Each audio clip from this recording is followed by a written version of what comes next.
আমাদের যে সমস্ত ভাই বোনদের অসুস্থতা কাটে না, তারা আইয়ুব আলাইহিস সালামের এই দোয়াটা পড়বেন, রব্বি আন্নী মাসসানিয়াদ-দুর ওয়া আনতা আরহামুর রাহিমিন।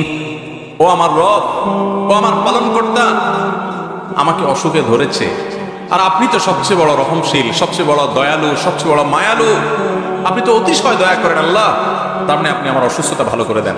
এই দোয়াটা আল্লাহর কাছে নিবেদন করবেন বিনয়ের সাথে, অভিযোগ না, অনুযোগ না, আল্লাহর কাছে শুকরিয়া আদায় করবেন, সবর করবেন। রব্বি আন্নী মাসসানিয়াদ-দুর ওয়া আনতা আরহামুর রাহিমিন।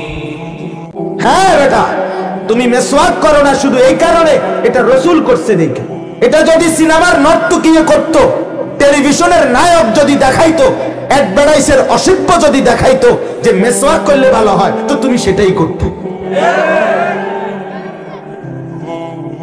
ইচ্ছা করে জেনে বুঝে ঠান্ডা মাথায় মেসওয়াক করো না। তুমি ব্রাশ করো, টুথপেস্ট দিয়ে দাঁত মাজো সারা জীবন, কেন?